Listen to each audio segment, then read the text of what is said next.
It's funny. My husband just had his blood test done by a blood test and then a spit test and a urine test. He's getting everything done because something is not right. Yep. Where do you want to see total testosterone versus free testosterone?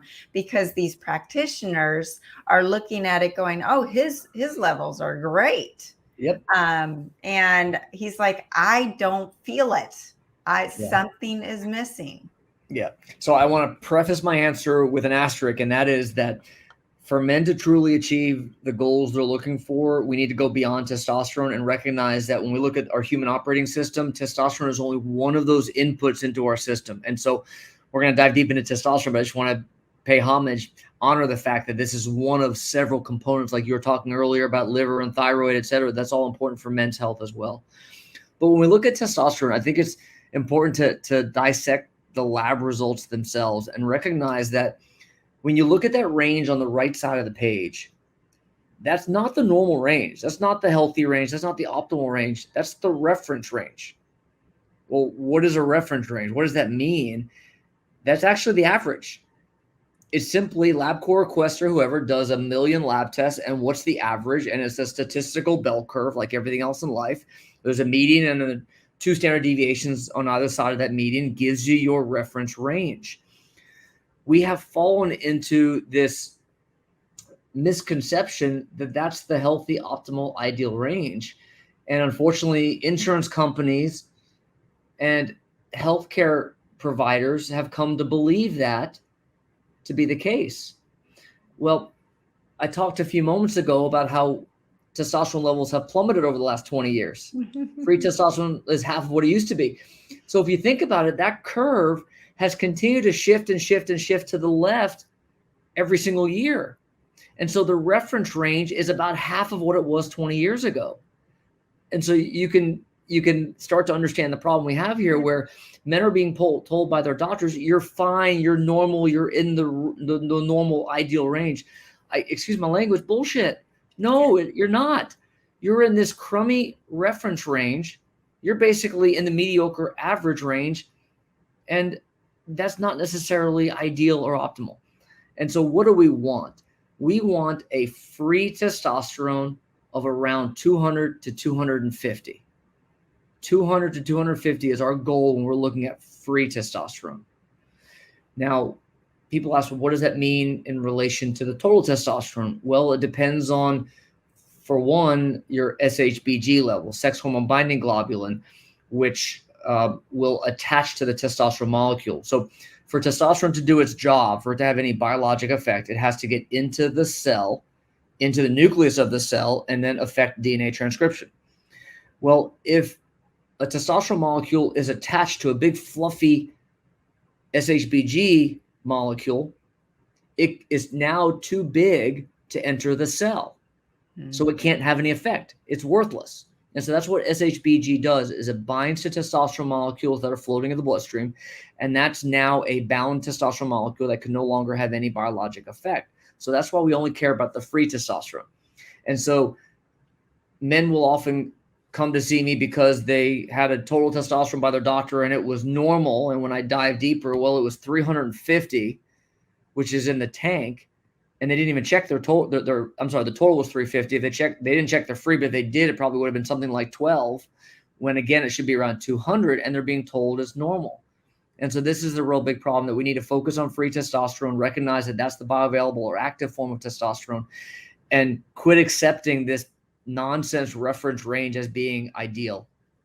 So I want to stick to SHBG because of our friend Dr. Amy Horniman that said you need to get this tested. But how about the fact that I had to pay extra for that test? It's not on the male panel.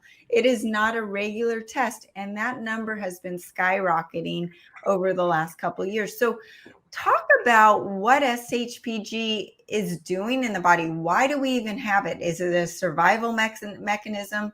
Why would the human body even have it there? That is a great question. We know that it's tied to inflammation, it's tied to insulin resistance, it is tied to estrogen levels. The problem with SHBG is that it's very hard to artificially lower.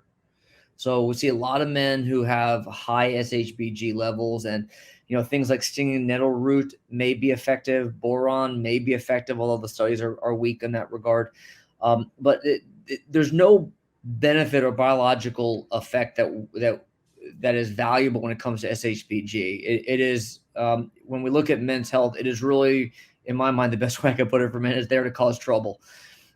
You can lower it with SARMs, as selective androgen receptor modulators, which I never prescribe necessarily recommend, but you could artificially lower it that way. We don't know what the negative consequence of doing that would be. Okay. And so what we typically work on is optimizing insulin sensitivity, optimizing, reducing chronic inflammation, oxidative stress, and then we will work on optimizing testosterone levels to overcome that high SHBG. So that I'll often have men that have a total testosterone of, get ready for this, 1,600, 1,800, and that's okay to get their free where it needs to be because there's such a high SHBG level. Got it.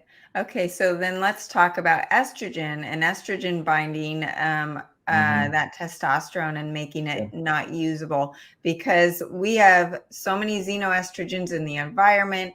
We're being just bombarded with these toxins, and this is why I really focus on detoxing literally on a daily basis at some level, and then doing bigger detoxes to cleanse the liver and improve the hormonal balance of the estrogens versus testosterone in the body.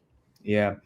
So I want to clarify for the listener that there's two types of estrogen. First is estradiol, which is the biologic molecule that is the byproduct or metabolite of testosterone. Testosterone gets metabolized through the aromatase enzyme into estradiol, which we can measure in the bloodstream, and is actually not harmful at all. Levels can be high, and it's actually cardioprotective. So estradiol is one thing biologically. Bioidentical. When we talk about bioidentical hormones for women, we're looking at estradiol, and in men, estradiol is actually not the enemy; it's actually okay. Then we have estrogenic compounds. We have endocrine disruptors, which I believe are really the main culprit when we ask the question, why are our testosterone levels so low? We can look at diet, we can look at stress, we can look at obesity and all these other factors, but studies have clearly shown that endocrine disruptors in our environment that are estrogenic in their effect are crushing our hormone. And so the way to look at this is think of a light switch as an androgen receptor, meaning where testosterone will bind to have its biologic effect. These estrogenic compounds are almost like glue that will attach to these light switches and never come off. And so what it does is it disrupts testosterone production, and it disrupts the androgen receptor so that it alters testosterone function. So not only are testosterone levels diminished, but they also have a reduced effect at the androgen receptor level. So you're saying that the usable free testosterone is not even working at its optimal level. That's right. When you have toxins that are affecting your receptors, that's right. Wow. So that blood test, when you're saying, okay, so my free testosterone, it's low, but it's not too bad. And then you shave off another bit of that percentage of usable testosterone because it's not working to its maximum